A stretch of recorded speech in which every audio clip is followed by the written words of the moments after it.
Good afternoon, everyone. I am Asmani Kumar from People Matters. A very warm welcome to all of you joining us today. We are excited for this discussion in partnership with NLB Services.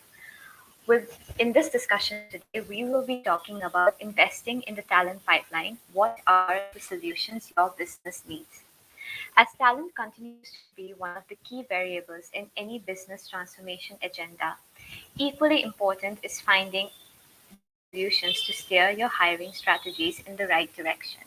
Even though building a talent pipeline is one of the key priorities of any company setting to achieve its growth targets, it is easier said than done. Businesses are increasingly turning to recruitment for talent acquisition, but challenges remain, especially in managing teams from around the world. In this context and in this session today, we will be looking into helping talent leaders strategically choose the right workforce solutions for their talent endeavor. I am excited to welcome our panel of experts. Today we have with us Dr. Akil Busrai, CEO Akil Busrai Consulting, also our moderator for today's session. Dr. Akil Busrai has over 40 years' experience in the industry. He has worked in various senior HR roles across India, Kenya, and Malaysia, where he has worked with organizations like Unilever, Shell Malaysia, Motorola, and IBM India. He's currently the CEO of Akil Busrai Consulting. Welcome, Dr. Busrai. Thank We you. also have we also have with us Ravi Kumar, Senior Vice President, Projects and Application Services, NTT Data Services. Ravi Kumar is an author, strategic thinker, and an IT leader. He has dedicated over 20 years to developing complex technology-driven solutions across US, EMEA, and APAC regions. He was at the core of devising smart community and enterprise crowdsourcing model to successfully leverage capabilities and spare capacity to build IPs and tools. He's also the author of Amazon bestseller Thriving Hacks, a collection of simple hacks for a fulfilling life founded on his real life experiences. Welcome, Ravi. We also Thank you. have with us Varun Sachdeva, Thank you. APAC recruitment leader, NLB Services. Varun Sachdeva is a talent acquisition leader and human capital expert with extensive global experience in building strong employer brands and attracting top talent. He has been the founder and leader of high performing recruitment delivery teams across North America, Europe, APAC, and India. His expertise and successful implementation of recruitment lifecycle and technology tools like ATS, CRM, and HRMS have earned him special recognition in the fields of HR, IT, EdTech, FinTech, healthcare, manufacturing, telecom, and life sciences. Welcome, Varun. So, Thank you. before we start with the session, a quick note to our attendees today. If you have any questions during the session, please feel free to use the chat window. We will bring them up during audience Q&A. So without further ado, I would like to invite our moderator for the session today. Over to you, Dr. Thank Busrai. you. Thank you, Asmani. Thank you very much. And this is going to be an interesting session because we have talked so much about talent management and impact that, one more webinar on talent management sounds like a cliche. But when we had a pre-discussion with Varun and Ravi, we thought that we'll bring in some angles of unprecedented areas. We'll try to do that, especially in the technology front when things are changing so rapidly. Um, Let me share my views and I'll ask my colleagues to join later on also to share some general views. Then we'll go for interaction and question answer. See, if you look at talent management, I look at it in three buckets: acquisition, engagement, and retention. Now, all the development, etc., all comes under these three broad subjects. And if you see the type of changes that have happened over 3 to 4 decades, it's amazing. And those of us who have been part of that cycle to do work, say, 4 decades ago, um, and now when we do that same work, the whole approach to that work has changed. Not only because of technology, social economic conditions have changed in the workforce itself. Organizations have become flatter, more informal. Communication has become more rapid and not formal. How many of us remember going for a huge group meeting And why would we go for a group meeting? Why do people send messages to the bosses on WhatsApp, which is done thing now? I think 30 years ago, the boss would have possibly collapsed seeing a message like that coming in from somebody. The whole style of management of ourselves and people around us has changed.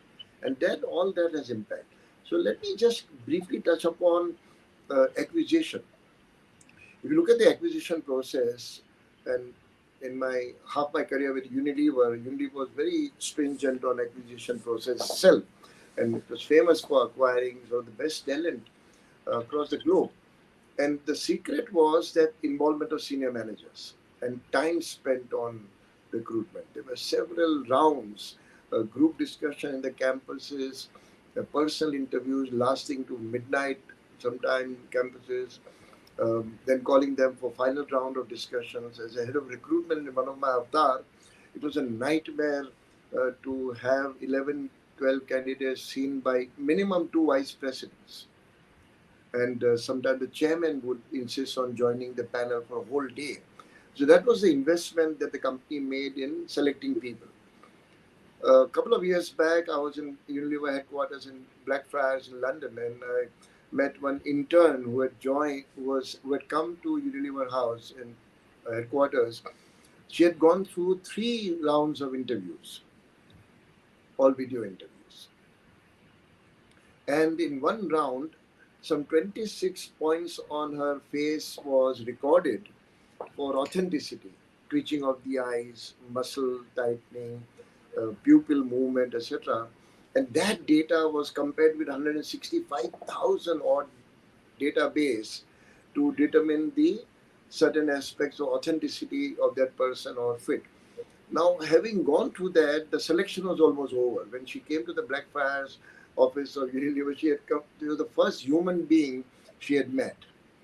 Now, contrary to the culture of that organization, the reason I'm giving this example is that best of the organizations have not stuck to their old methods only.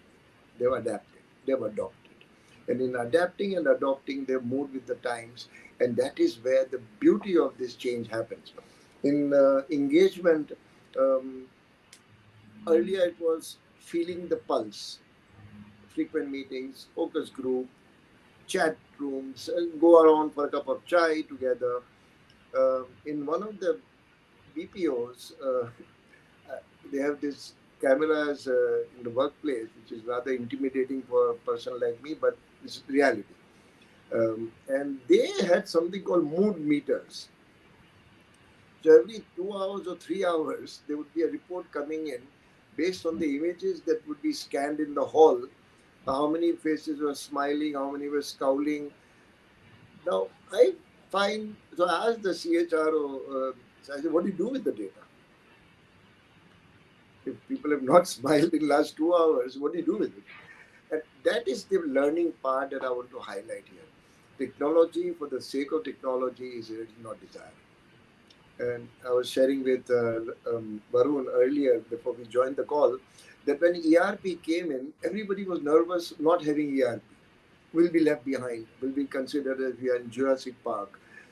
So adopting technology and taking technology because everybody is doing it can be a very harmful activity, extremely counterproductive. Adopt technology that suits your organization, your needs, and your culture. Now, this mood meter was actually a toy, if you ask me as an outsider. Uh, if you get data but you can't do anything with it, what's the sense?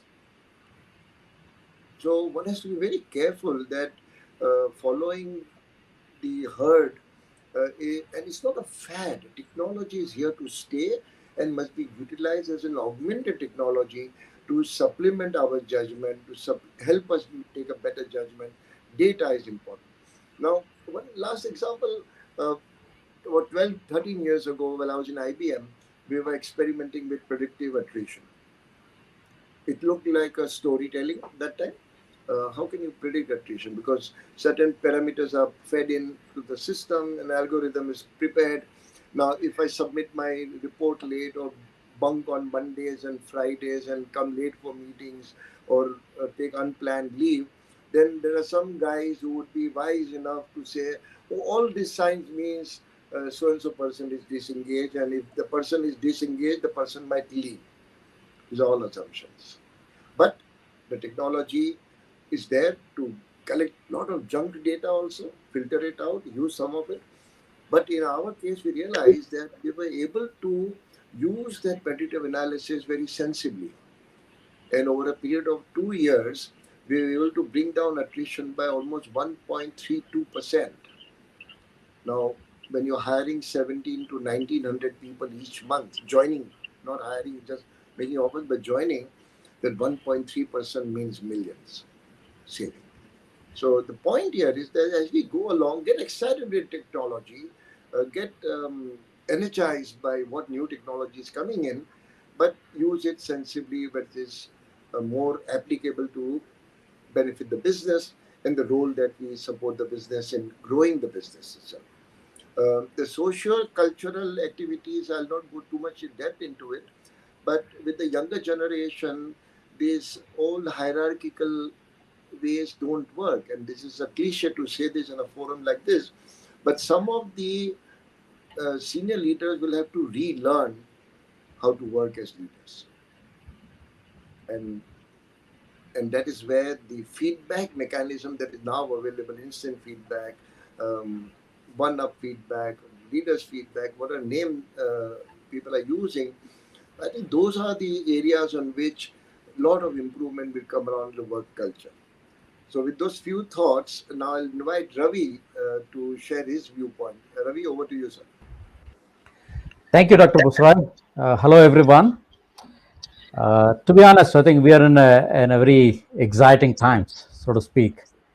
It is scary but exciting. Why do I say that? As Dr. Busrai mentioned, these are unprecedented times. If you look at the kind of war that's going on for talent is mind-boggling. Right? Why is what is happening and why is it happening? I was just thinking about it a little bit last night. One is that this demand for talent has been building up for more than 18 months. We hit the COVID and a lot of disruption happened. A lot of businesses got disrupted. As we are slowly coming out of COVID, now things have started opening up, but they're opening up with so much of rage. And I think that is what is really causing a lot of this demand that's coming up. This demand for talent is not just in one industry, it is across industries. It could be retail, it could be hospitality, manufacturing, financial services, across the board, not just IT services. But IT services usually it gets highlighted for whatever reason, but and also the fact that it is very acute and quite visible in the Indian IT industry right now. Let's look at some data points, right? If you look at Indian IT industry, it employs about 5 million people, IT services engineers, I would say. Last year alone, we added about 450,000 new employees to the workforce. Now, coming to this year, just started last week, we have already, I think, top 5 or 6 players have already booked more than 400,000 fresh graduates into the to be from the colleges to be hired. It just shows the amount of hunger that these companies have. And according to NASSCOM, demand supply gap is about 21%. But I think it's a little bit outdated because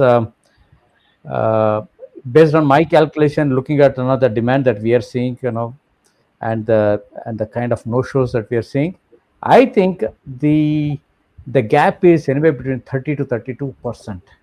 That is supply and demand gap. Now, what does it really mean? It means available pool is limited. Everybody is trying to hire, and that is the reason why the demand is growing significantly, and everybody is facing the crunch. It's almost like robbing Peter to pay Paul. It's almost like that. Okay, so now how do we address that? I think that probably $1 billion question, not even $1 million question. And a lot of interesting things that are happening. But one fundamental thing I can tell you that is there is a need for all of us, all the individuals, the managers, and the companies, for a huge paradigm shift, starting from looking at what an employment should look like. Right, that itself could get disrupted, as you can imagine, as Busra was talking about it. Right, technology can be used to disrupt a lot of things, and we have used technology to disrupt almost all the industries, starting from retail to manufacturing to financial services. This is the time for IT services industry itself to get disrupted. I think that's going to be, that's the reason I said it is very exciting times.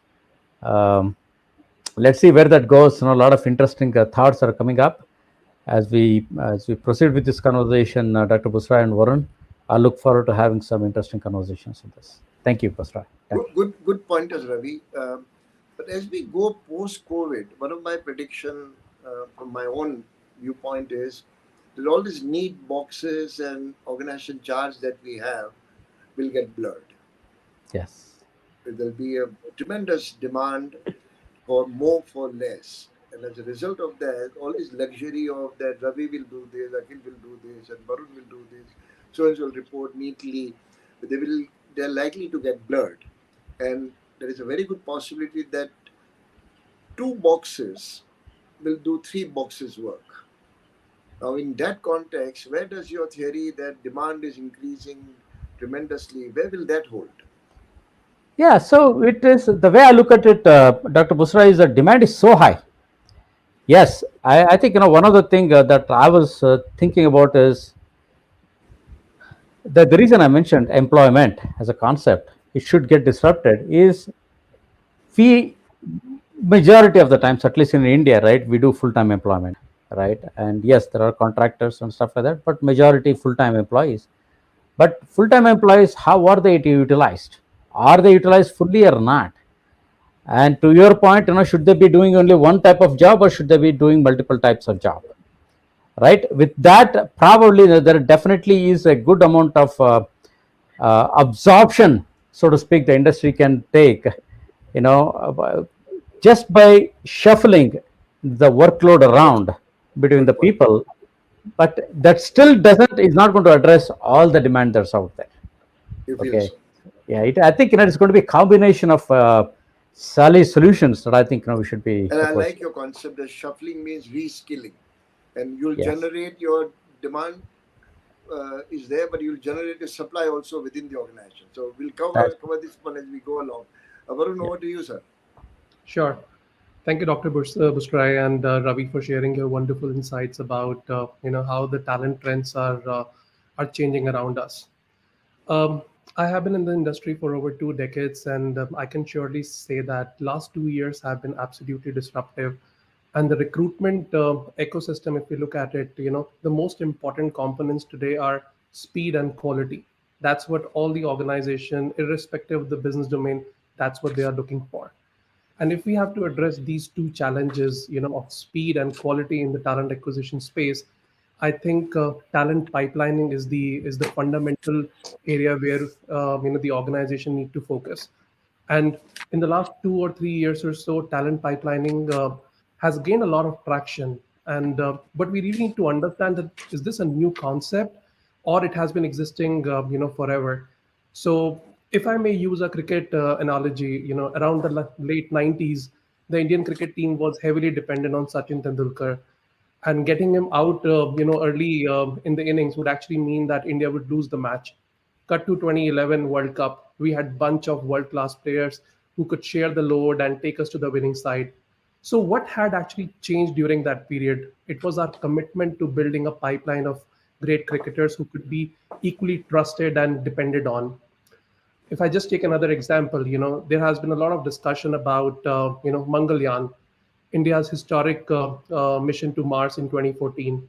Again, led by a fantastic team of experts and specialists and a good leader, Dr. K. Radhakrishnan. They again proved that, the importance of a solid team in ensuring that something which was unimaginable, unthinkable, can still be delivered if you have the right team in place and you're investing in the right talent. Come to the current ecosystem in a hyper connected world where nothing can be achieved in a silo. A talent pipeline is no longer just a safety net to fall back on, but it definitely cannot be a plan B for an organization. Investing in a talent pipeline does require a lot of back end work, but the results are astonishing. If I just look at the recruitment community, the recruiter community today, recruiters around the world, they are stepping up their game. They are building their community just to ensure that they are able to take care of the business challenges and the skill gaps. We have also seen that artificial intelligence, machine learning, and data driven approach can definitely help the organization in building a solid workforce strategy. And again, when we talk about pandemic, how it has impacted, it has basically given recruiters an opportunity to create a borderless talent community and just focus on the fact that how quickly they can get the candidates to the business and help the business realize the revenue faster. So these are my thoughts about the ecosystem we are operating in, and would love to hear your thoughts as well, Ravi and Dr. Busrai, to take the discussion ahead. So, Varun, I like your emphasis on acquisition of talent, recruitment, and you also use the word that there's a need for speed. Now, traditionally, we have measured recruitment speed by internal SLAs, service level agreements, that from the time we sign off requirement, the business signs off, and the time the person accepts the offer.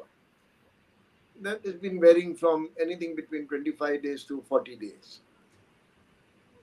My question, Varun, is that with gig workers coming in a large number, which is anticipated, and now that the government, the new labor code is allowing fixed term employment, Right. would you always need permanent employees that way you're referring to? Do we need them? I mean, the very basic will be questioned. What's your view, sir? In my opinion, I think with the growth we are seeing, around us in the technology world or other domains as well, the gig economy will definitely account for majority of the growth, and we cannot discount the growth from the full-time employment as well. So I think it will be a right balance between the two, and that's how the market will shape up and continue to evolve. Excellent. I mean, I like the positivity in your thinking. Ravi, any thoughts on this?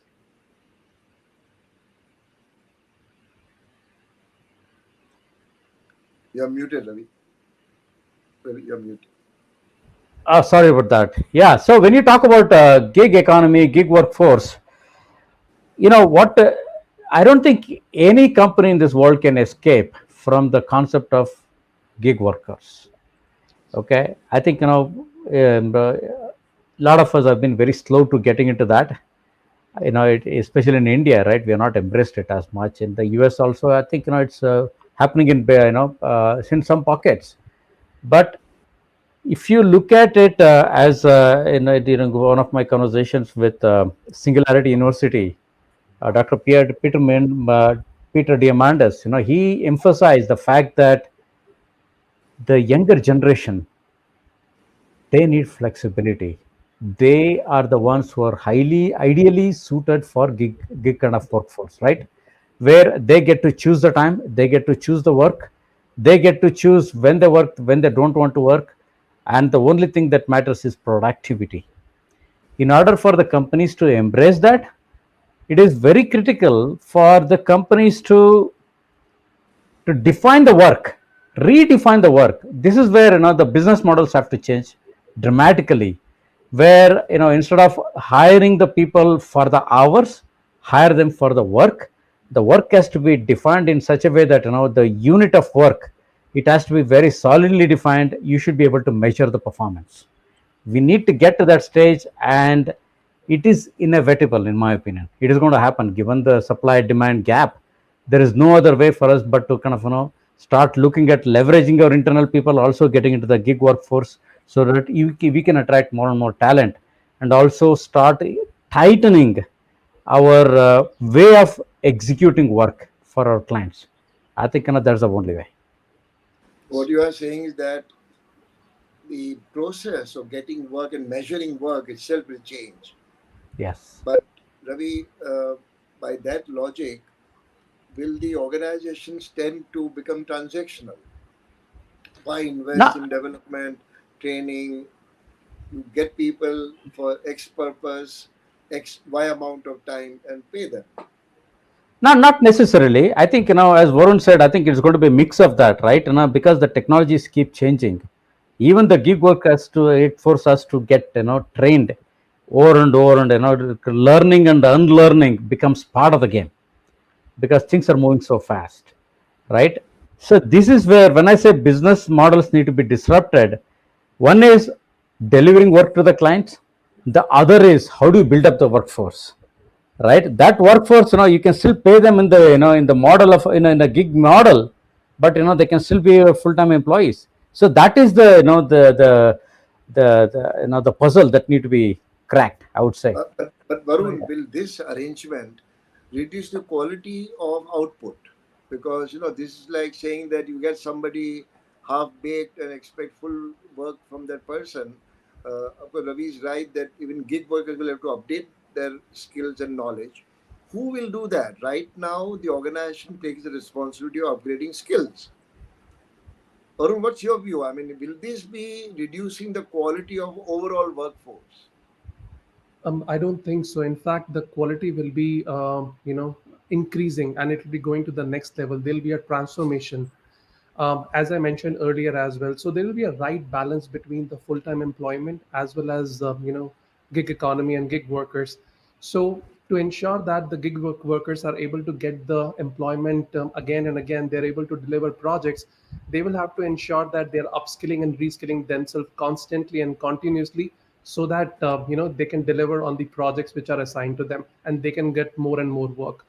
When it comes to full-time employment, the companies will continue to invest in building the talent for their immediate needs as well as for future demands.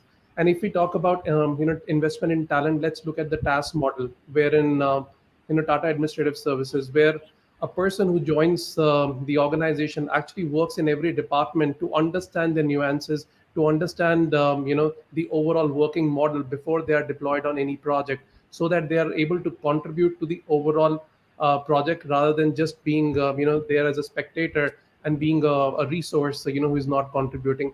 So I think again, both the models will continue to evolve. There will be definitely a transformation, and I don't think that the quality would be going down at all. But there's a slight contradiction in what we are discussing. Yeah. Now, For- can I just add one thing, yeah, Dr. go ahead. Busrai? See, okay, just this conversation just reminds me of the quote from famous philosopher Eric Hoffer. He said, "Future belongs to the learners, not those who think they have learnt it all." Okay, and in my opinion, there are certain people who cannot really keep up with the pace; they will fall off. People who can be constantly learning and upskilling themselves, learning and unlearning certain things that are no longer serve us or for the clients, are the only ones who are going to survive. But that number is going to be very large. It is the whole behavior is going to change. I don't because this is becoming a very fast-paced journey, so to speak, for all of us, and people have to adapt very quickly. That's very wisely put, Ravi, very wisely put. Uh, but Varun's point was that if all this will continue as business as usual. But on the other side, Varun, there is this in IT, ITES, and knowledge industry. There's this high attrition. Right. How do you match two? On one hand, you want to keep people, want to train them, but they don't stay. There's a it's a tail wagging a dog instead of dog wagging a tail. Good point. A very good question as well. So we also need to understand why this attrition is there, why we are hearing the term like great resignation, and why we are talking about demand and supply challenges today. It is because of the growth we have seen in the last 2 years, and it was never projected. It was never thought through that we'll see this kind of a growth all across the domain and the industries as well. So that is the reason there are more opportunities available for the talent, and that's why we see, the attrition numbers are also going high. But I think the HR, resources, they are spending a lot of time in talent management and talent engagement as well, where they are trying to define the employee value proposition to meet the expectation of the talent. So flexibility, as Ravi mentioned, that will continue to drive, the stability when it comes to talent acquisition and talent retention. Same goes for, other benefits as well, employee value benefits, like medical benefits. That will also continue to attract the talent to the organization and ensure that they stay there. So more focus from the HR side will go towards management and engaging with the talent, so that the attrition numbers actually are in the defined range and do not impact the business at all. But yes, we are in unprecedented times. This will continue to happen for some time until we have a stable structure.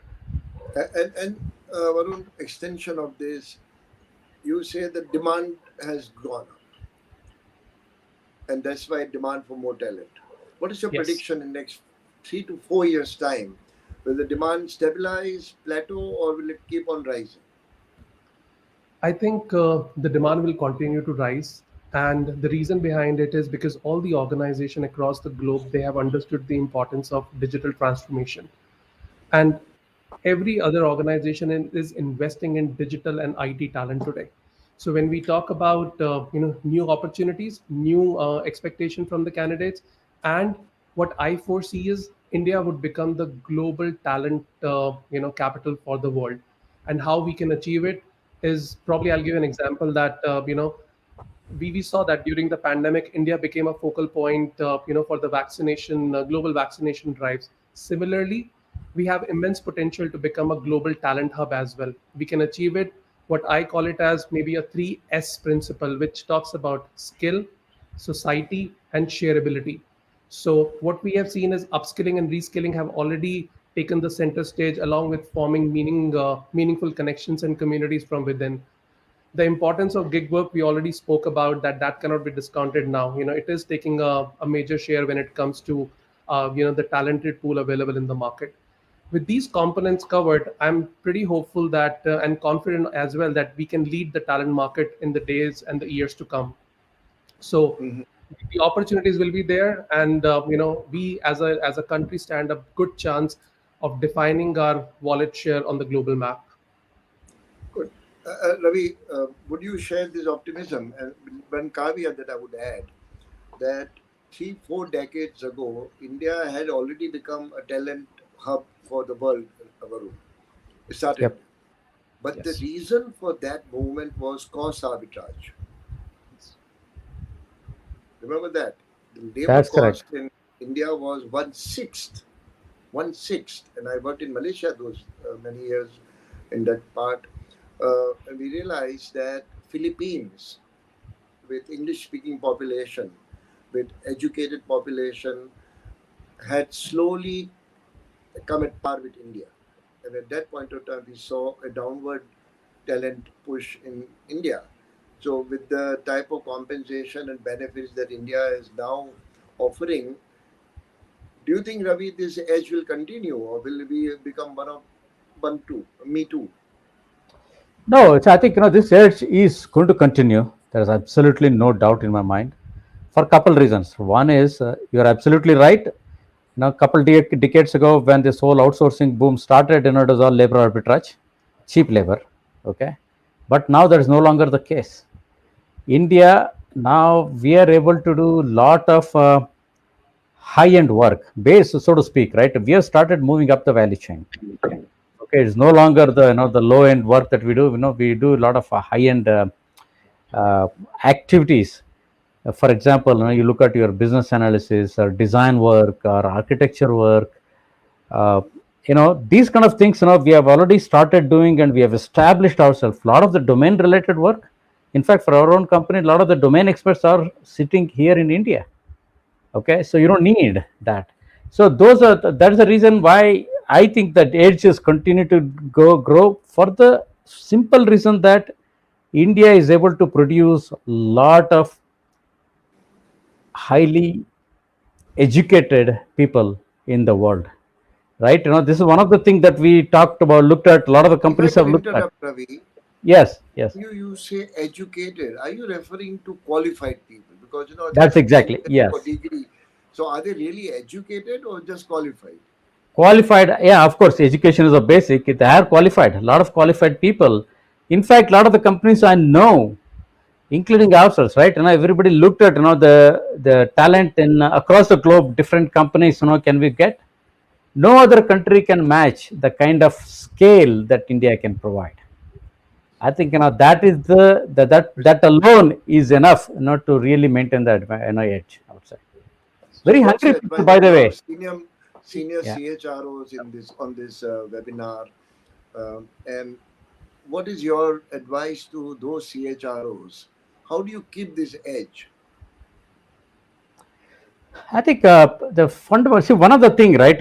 Yes, even though we are getting a lot of education, when I say educated versus qualified people, right? If you look at it, there's still a gap. There is still a lot of gap. If you look at all the, the people that come out of engineering institutes or educational institutes, not all of them are qualified, to become part of this workforce, right? Still, probably it is in low 30% or something like that. I don't know the exact number now, but how do we engage with these institutions to train people beyond what the colleges offer in the curriculum as part of the curriculum? That's number one. And second thing is, how do we influence the college curriculum so that the workforce or the raw talent that we get from the colleges, they're already qualified enough to be part of the workforce quickly. So So these are some of the things. would you agree Yeah. with the proposal that instead of hiring engineers, should the organizations hire non-engineers Oh, we're already and doing that. train them? Hmm? We're already doing that. Almost all the companies are doing that already. Yeah, but Beyond engineering. Yeah. there's a demand to go for engineering is very high because of job availability. Are we having a wrong model in India in terms of education? I personally believe that. Many people may not agree with that. I personally believe, I think we got it all wrong. We got it backwards as far as education is concerned. We still follow a very old and archaic model that needs to change dramatically. Are we producing the graduates who are ready for the workforce, who are ready for the new world? I'm not so sure, honestly, Dr. Basrai. I totally agree with you, Ravi, and that's a very nice way, very polite way of putting it. The product that comes out, and I did my, in fact, PhD on industry academia interface, so I can relate with what you're saying. That the product that is coming out has to be retrained, and that means extra cost, extra time. Yeah, yeah, Varun, yes. what is the solution to this? I know all of us keep talking about the problem and feel very proud that we know we are so wise to point out the problem. What is the solution? Honestly, I think the federal system, the government system, is actually trying to, find a solution to this problem. They haven't been able to, and when it comes to the corporates, the organization, they are trying to find a solution by ensuring that whenever a fresh, graduate is inducted in the organization, they go through a structured program. They go through a structured training so that that gap can be mitigated. But overall, if you look at the solution from a federal system perspective, I think it's going to take maybe at least a decade or so, or beyond that also. We don't have And the also, patience to wait that long, Varun. So give some quick I know, fix solution. yeah, I wish there would What have should been the a quick industry do? fix. And people on this call can do something individually. What is it, both of you? I mean, I would ask you to give some practical, non-conventional approach that okay, do this, and don't wait for 10 years or 2 decades, which normally, when you're right, it'll take that long. Right. Any suggestions on how we can really make a dent? Varun? So, Okay. what can I answer that? Yeah. Yeah. Yeah, please. Varun, go ahead. We'll go to Ravi after that. Sure. So if we talk about making a dent in the overall system, I think that has already started, because when we talk about organizations like ours coming into the picture and hiring the talent proactively, ensuring that we help the campus to corporate journey, and train the resources in such a way wherein we are able to fix that gap. So we are already doing it.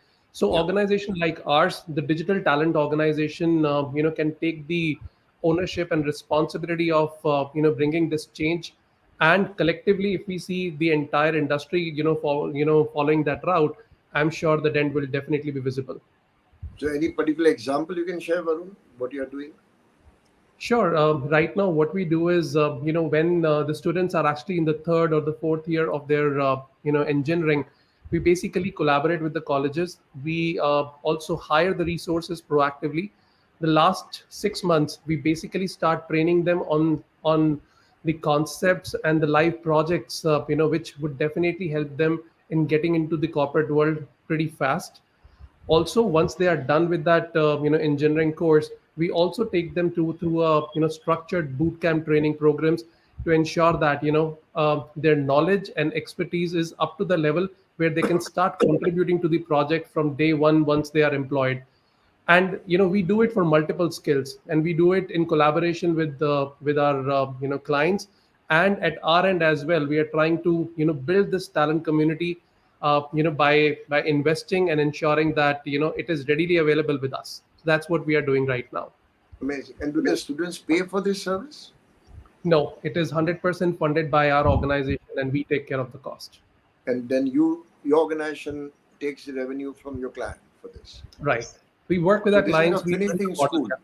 It's like a finishing school, and Yes. you add that touch to it to make sure that the shine is there and ready to use material comes out after going through NLB. Absolutely. That's our vision and mission. How That's well what is we are this trying known to in do. the industry? It is a very well-known model. In fact, we have delivered, good, I would say, 300, graduates to different organization in India in the last 18 months, and we have delivered multiple projects in other geographies as well. Okay. Ravi, any extra thought on this? Or this is actually a good concept that he's mentioning. I did not know it was so widespread, but if it is that widespread, then we are actually doing what the academics should be doing. Yeah, But I it's think not a, that is not a yeah, bad thing as long as the talent size of the pie increases, not the slice. So, Varun, what you are referring to is that you are increasing the size of the pie itself by bringing in more ready to use material. Ravi, over to you. yeah. So getting the employable folks from the colleges is very critical for us, and I'm sure other companies are doing it. But what we are doing is we are going to the colleges. We are conducting some of the trainings. We call it as adapt program, where we train the people in specific areas that we think they need in order to become ready for the industry. We are doing that in specific colleges, not all the colleges. So my message to all the CHROs is look at your company, look at some of the one or two colleges that you can adopt now, and start training those people, right? And use your workforce to train the people. That's the best way. I think that's how you can share the workload between the academy and industry. I know a lot of the folks in academia, they are very, very interested in partnering with the companies. Some of them are already partnering with universities in UK and US, and there's no reason why we cannot do it in a large scale. I think that is how you kind of increase the deployable pool, so to speak. Good Right. question. Now, in I all also this positive, sorry. sorry, Varun. So I wanted to add something just to what Ravi was mentioning, that when the CHROs are actually looking at this model, they should keep three things in mind, which are very important. The model should be flexible, it should be scalable, and it should be agile, because that's how we can address the problem what the industry has been facing in terms of creating that employable workforce. Okay, interesting discussion. Let me take a little change the gear. There's a very interesting question from Rama Prabhu, and question actually comment and a question. That moonlighting is becoming a big topic, especially in IT industry. Should we legalize consultant having multiple jobs and start defining boundaries to manage rather than resisting and calling it illegal? This is a very, very controversial Smart question. question. Ram Prabhu, very good question, sir. Very good Yeah, question. absolutely, absolutely. At a personal level, I completely agree. See, the certain things that you cannot change, you embrace them, right? And how do you catch people who are doing the moonlighting? And that it can be addressed only if we change the business model, if you can embrace the gig workforce as much as possible, convert the employees into gig employees. Not everybody is suited for that, right? Certain population can be suited. You can have your own systems in place to do that. But this is a very, very interesting and disruptive concept, so to speak. What's your answer to it, Ravi? My answer is, my personal level, right? I don't want to represent anybody. By personal level, at a personal level, legalize it. Yeah, why Okay, not? Arun, do you agree?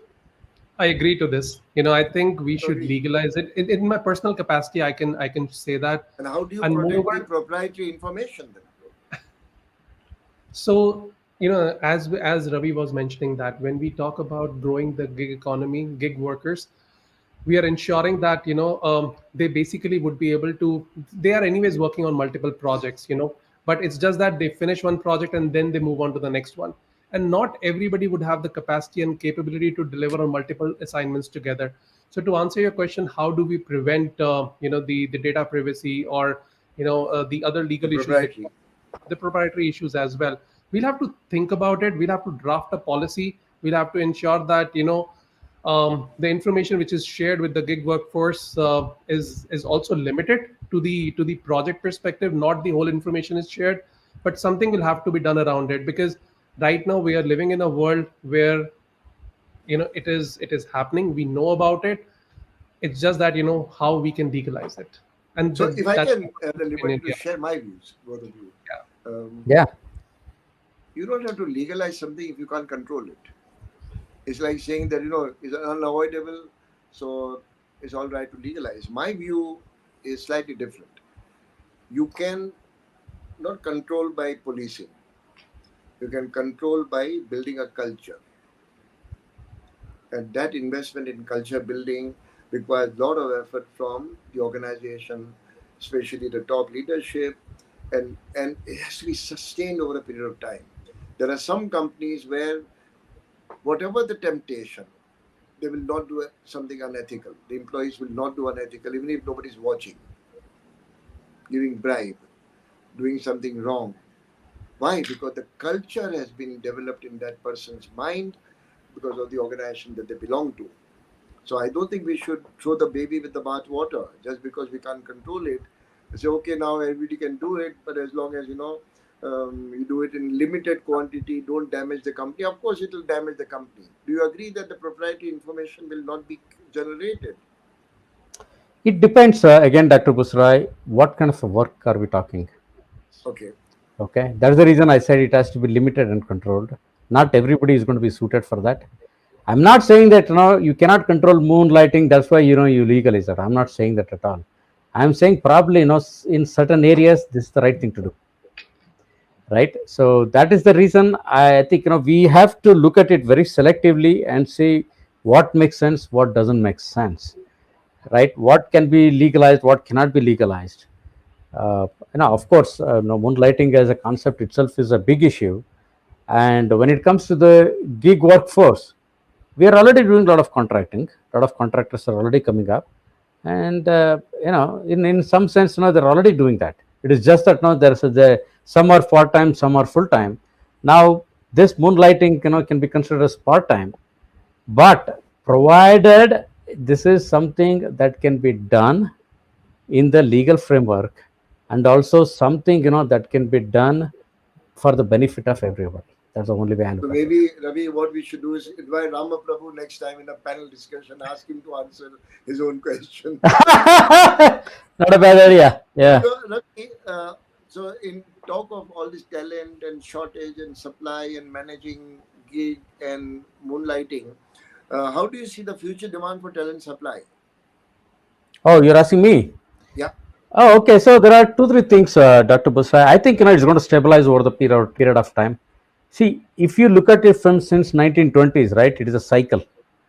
You talk about steel industry, talk about airline industry, talk about any industry, right? The peak, and then it comes back and then it stabilizes at a certain level. I expect the same thing to happen. In this particular case, especially in the IT industry, the one thing that's also going to be a big tailwind is the advent of artificial intelligence, right? With this AI, just 2 years ago, I'm sure Dr. Buzra, you would have heard, oh my God, AI is coming, automation is coming, a lot of people are going to lose the job and stuff like that. Now you Correct. see, it is not, people are not losing job. In fact, it's going up. Yeah. Artificial intelligence and automation, what it's going to do is basically it is going to democratize certain type of roles and completely automate that, so that you can free up the time of these people, upskill them into some of their activities. See, that is the way I think it's going to stabilize. And at some point in time, the AI skills will go up, the capabilities will go up, and the people's skill capabilities will also go up. AI cannot completely So what you are take over saying, Ravi, is that don't worry about great attrition and don't worry about shortage of skill. Everything will become all right in time to come. Absolutely, I have no doubt. You know why? Because we are innovative, we are highly innovative, we are creative. That's why I said at the beginning that this industry is ripe for major disruption. We are going to disrupt the industry and we're going to find a solution for this. I'm not worried about it. It is an exciting time for that, for us, for all of us. Well said. So talking about disruption, Varun, we are seeing a lot of changes happening in technical areas. Say, for example, Metaverse. Um, About 2002, 2003, there was this Second Life, and it came, it went away, disappeared. No, it didn't catch fancy. But Metaverse seems to be slightly different version, and it is likely to get embedded much more quicker and impactful. What's your view on that, sir? How will it So, affect talent management, especially talent retention, sure. all this So, technology? metaverse, as a concept, Metaverse is just an example, but you can use that as an illustration. sure. So, metaverse, if I look at it, in my opinion, it's a brilliant concept, though it is in early days right now, and the issues surrounding the security, privacy, data protection, and other legal issues, they still need to be addressed. But if again we look at the concept, it is an evolution of ICT, which will basically create a 3D virtual world riding on a back of emerging technologies like AR, augmented reality, AI, ML, where businesses, consumers, and other type of users can connect and interact. The metaverse could also allow more flexibility within learning, training, and development spheres. Also, if I just quote the Gartner study, it predicts that 25% of the people will spend at least 1 hour per day in the metaverse by 2026. And employee engagement, remote collaboration will be enhanced through the introduction of metaverse in the workplace. So overall, if we look at it, the convergence of metaverse, digital platforms, decentralized and open application will create a very different paradigm of workflows. Many new job opportunities will be created. There will be better collaboration, engagement, and while metaverse will not replace the real workplace, it sure would have a potential to multiply employee engagement and experience. So while we talk about all these things, there's a slight question mark behind the scene that all this is okay for rich and famous organizations, big ones, who can afford technology, the cost, and all these new things. What about those organizations, slightly smaller, maybe medium scale, and there's a large number of them in India? Uh, they don't relate to any of these things that we are discussing today. What's your view, Ravi? I've dealt with many startups in limited capacity. What I feel is technology is the only solution for them, because not employing technology is going to increase their cost significantly. Okay. Take for example, when you talk about technology, even the metaverse, whatever it is, right? This is a subscription model that these companies offer. They're not going to be super expensive, but the only thing that's going to be required for these companies, smaller companies, is to clearly define the need and the ROI. As long as they can clearly define and figure out where they want to cut the cost, It is about transformation, right? We talk about digital transformation. This is a perfect example for the smaller companies to digitally transform without spending too much money. Yeah. And it's not very costly either. No, Yeah. definitely not. Definitely not. I mean, all of us can see it, right? Subscription models are quite affordable. You may not get all the bells and whistles with that, but the basic thing, that's required for Basic, you yeah. to do the job. Yeah. Varun, any example you can quote, like where people can actually, and Ravi is making a very good, pertinent observation. It's not all that expensive as people think. You don't have Right. to go and buy fancy full program. You can also take um, converted program, or truncated programs, or applications. But it is possible. It's not impossible for less uh, less inclined people. I think people also use this as an excuse not to delve into technology. That is I Right. not. agree. What's your view? So I personally think that when you invest in technology and the productivity improvement you see basically takes care of your investment. I have seen it in the recruitment field. I have actually implemented multiple technologies in the last probably 2 decades of my career at different organizations, and what I have seen is for some time you definitely see the cost going up, but when the technology investment is stabilized, the return you get from the productivity improvement basically takes care of the growth All of the that. organization and the investment you would have done in the past. And today if we look at it, um, a decade back, the recruiter would spend the majority of the time in finding the talent, sourcing the talent, from different job boards and different channels. And today, we have got artificial intelligence, machine learning, and with the few clicks, they can absolutely access a larger pool of talent, and they would have stack ranking of the candidate right in front of them.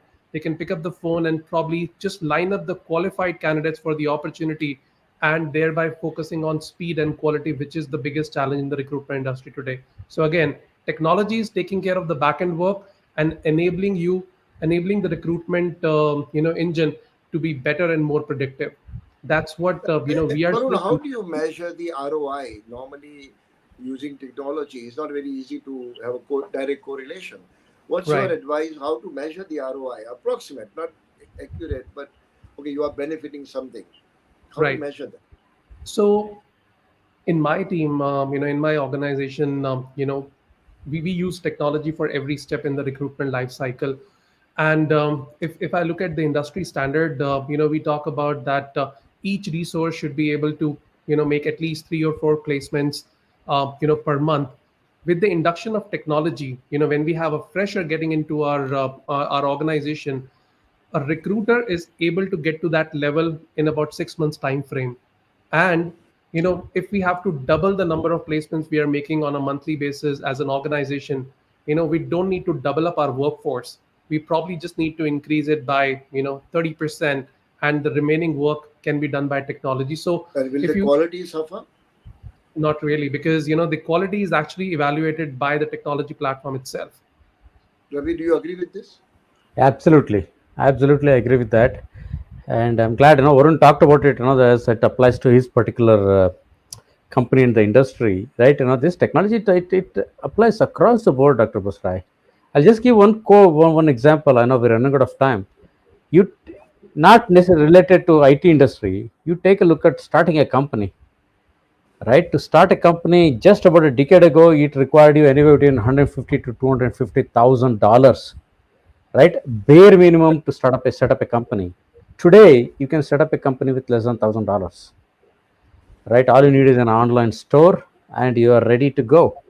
That is the extent to which it has been democratized in terms of starting companies and running companies, with the technology.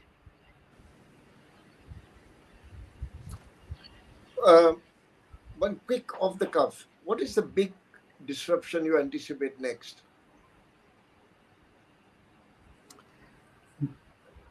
More Yeah, from my side, I would say more adoption of technology, because More and more adoption of more technology. and more adoption of technology, because whenever we start a journey, it takes time to stabilize. And the digital transformation, what we have seen in the last 2 years probably did not happen in the last decade as well. So the organization have started realizing the benefit of it, and more adoption will probably Will take result in place. Ravi, better in your view, productivity.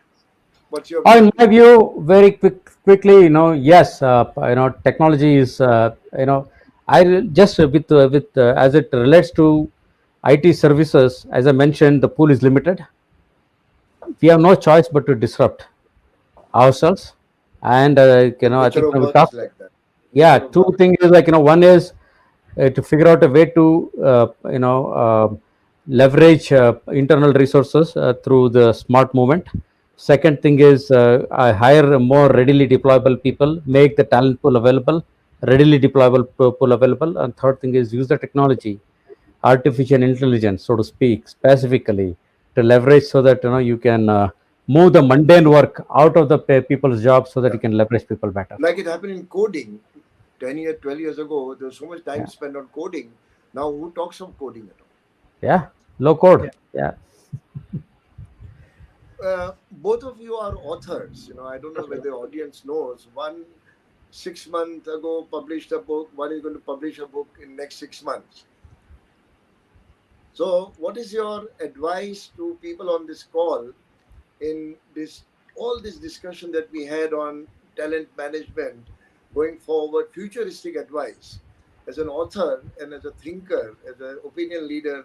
What's your comment on how do you manage best the coming times? So best way, Dr. Busra, in my opinion, that I've learned in the last 15, 20 years is be a student of life. Be a Be a student. continuous learner. If you think you know Excellent. it all, that will be the end. You have to continue to learn. You have to keep Continue. looking at other things. You engage. And most importantly, you invest your personal money in training yourself, no matter what your age is. You have to invest in yourself, learn, so that you can help your organizations and your constituents much better. More than organization, you help yourself and your career Yes, Right. because you absolutely. are updated. You don't become obsolete. Varun, Yeah. what's your advice? I 100% agree to what Ravi mentioned. Invest in yourself. Constantly upgrade and upskill yourself so that you can take up more and more challenges, because that's how the journey of life will take you to the next levels. So keep learning. Yes. Any particular precaution you would advise, Ravi? Me, for precaution is, don't get overwhelmed with, oh my God, there's so much of demand that's coming up. How do we do it? I think the only way to solve this problem is take it head on and think about how can I solve, rather than saying that, now why is it happening, instead of that you say, how can I solve this particular problem? Ask a different question, you will get a better answer. Varun? I would say don't be complacent. Don't look back. Always learn from whatever you have done in the past and focus on the future. It sounds more like Osho.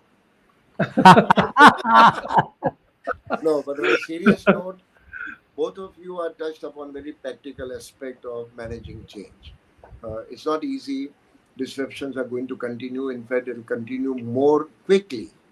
They'll happen more frequently and more rapidly. And if we're not aware of the changes around us and we get overwhelmed, to use your word, Ravi, or to use your word, become complacent, Varun, then that is the beginning of uh, really a big time trouble for most of us. Thank you for sharing. I mean, both of you are very candid, very open, very alive, and very contemporary. I must compliment both of you on the depth of knowledge that you have demonstrated in today's discussion. And thank you, People Matters, for inviting us and the other organizations who arranged this. It's a good opportunity to learn. Thank you very much. Varun, Ravi, thank you. Thank you, Dr. Busrai. Thank you, Ashima, Varun. Asmani, over to you, ma'am. Yes, yes. Thank you, Ravi. Thank you, Varun, for sharing your time and your insights with us. And thank you, Dr. Busrai, for wonderfully moderating this session. We would also like to thank our partner, NLB Services. NLB Services is one of the fastest growing transformational workforce solution providers headquartered in Atlanta. Powered by the largest organic talent supplementation engine, strong digital capabilities, and 8,000 plus strong team, NLB Services helps global enterprises reimagine their businesses to thrive in the digital age. In the interest of time, we will wrap up today's session. We hope you're taking back actionable insights that you can implement in your organization. Please provide your feedback in the survey link that we have mentioned in the chat link. And stay tuned for many more such exciting conversations. Thank you and have a wonderful evening ahead. Thank Thank you, you, Asmani. Dr. Thank you very Prasad, much. Thank you. Ravi, and